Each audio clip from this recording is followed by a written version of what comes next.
Hello everyone, welcome back to my channel. So right now I'm getting ready to make some dinner.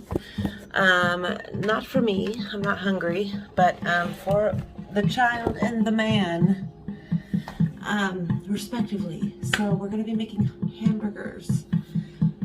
And today is kind of a bittersweet day. Today is my younger sister's birthday. And about a few days ago, I got a very upsetting text. And, you know, with people I'm connected to emotionally, I'm psychic. Like, I am dead on psychic. And I know that sounds crazy to some people. But if you know, you know. Like, I am psychic. I can tell when someone's lying to me. I can feel somebody's energy through a text when they text me. So even if they block their number and act like it's not them, I know it's them. So I get this text the other day, and I don't know if you guys remember, a couple years back, or end of 2019, I went through that whole crap with Mark, where he was talking to somebody else, and I was talking to other people, and we were like on the verge of breaking up. We had basically broken up because we stopped seeing each other for a while. I stopped letting him come around, period. And yeah.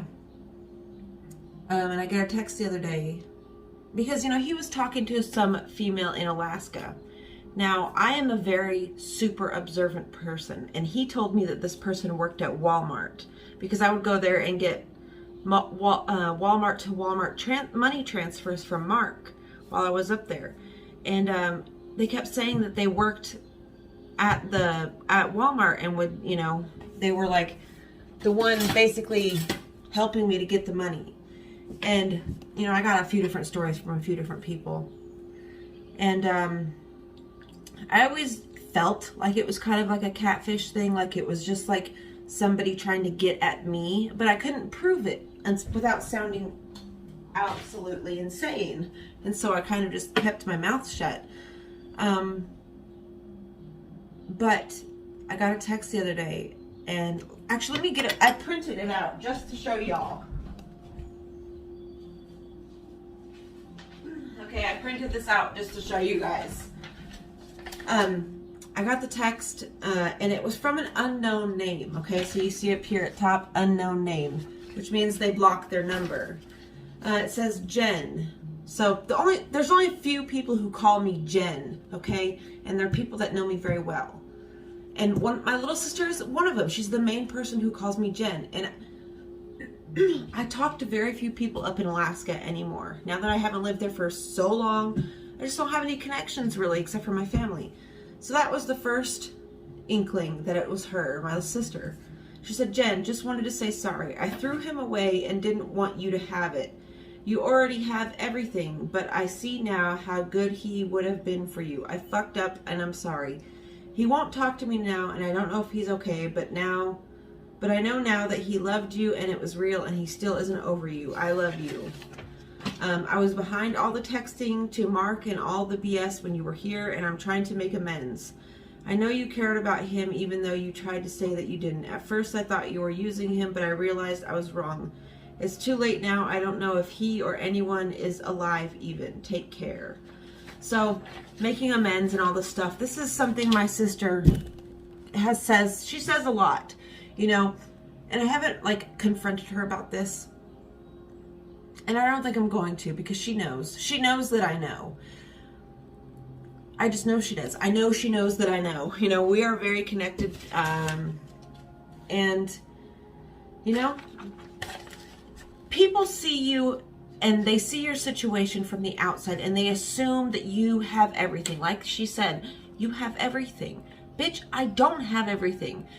From your perspective, I have everything, but people don't know the struggle and the fucking heartache and all the stuff I've went through to get to where I'm at right now. Like all of the stuff that I've done, all the drugs I used to do, all the people I fucked over, all the stealing and lying and like just the awful person I was. I had to crawl out of my own shit to get where I'm at, to cultivate a person that I'm proud of being. I used to not be that way. So don't ever let somebody's outward situation fool you into thinking that you can't achieve the same for yourself, because you can. We can all achieve greatness. And if you perceive my life as being great, you have to cultivate a life that you want to live and that you're proud of. Like, don't be envious and trying to ruin somebody else's happiness. Like, you're never gonna get anywhere like that. Like, playing this revenge game and this, you know, like being spiteful and dirty and like just trying to get back at people because of I don't know what.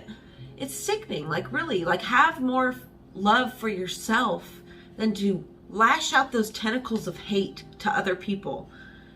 Figure out why those people trigger you that way. Like, you know, some people just really boggle my mind. And so I don't know if I want to bring it up to her, because no doubt she's going to deny it. You know, she's not in a good headspace right now. She's, you know, fallen off the sobriety train, or, you know, that she was kind of like, you know, I know that people experience this a lot, is when they get sober for the first time, they kind of sit on a high horse and they think they can't get knocked off. And so they go around boasting about their sobriety and how they got there, and then shaming other people for not being sober or not being able to achieve sobriety through the same means. And then eventually those people get knocked down and they're left alone because they've ridiculed everybody else around them for not living the way they do, which a lot of people do to me. A lot of people, they think I'm a freaking lunatic and that I'm not in reality, which who wants to be in reality, honestly? But I'm going to quit blabbing and I'm going to get these burgers going. So I want to show you guys one of my favorite teas that I haven't actually been drinking that much in a very long time. But I really like to make little rituals for myself. You know, I don't leave my house. I don't have a lot of friends. I don't have any friends, really. And so my life, if, you know, that kind of life where you're just kind of alone a lot, it can feel really dull and boring, and unless you cultivate little rituals for yourself throughout the day like I do. So in the mornings, I'm always, you know, I like to go through the garden, walk through the garden, and take in the day. Several times throughout the day, if I'm feeling anxious or stressed or nervous or anything, I go walk through the garden. But there's just a lot of small rituals that I like to create that help me feel productive in my day, that help my day feel worth living. You know, I know you guys know what I mean by, you know, if you don't have any type of schedule, you don't have to be anywhere, you don't do anything, your life can just feel flat. And that's where you have to get creative and you have to push yourself. You have to, you know, just and do what you can. Don't try to emulate somebody or something that you can never achieve, or that stresses you out to try to achieve. That's not the point of all this. But what I'm trying to say is nighttime rituals are my favorite rituals. Every single night without fail, I take a hot bath, because one, it just relaxes my whole body. It relaxes my nervous system. It calms my mind. Then when I get out, I like to sit and relax and watch TV with Mark. And usually about at nighttime, I like to start drinking tea. I was just drinking my regular Irish breakfast tea, but I've noticed it's the caffeine in this, since it is quite strong, keeps me up a lot. So I'm going to be switching back to the sleepy time. I got the extra sleepy time. This is just chamomile tea with a little bit of peppermint in it, I think. And I just put like a couple of teaspoons of sugar in it, and sometimes I'll put half and half of cream. But yeah, nighttime rituals are the best, you guys. Create some rituals that work for your life and how you live things and how you do things. It really helps to create a peaceful experience and a nice life. A lot of times you see people and you're envious of the things that they do and like how they live their life. Just know, whatever you see somebody else doing, you are fully capable of doing. Unless you aren't, you know.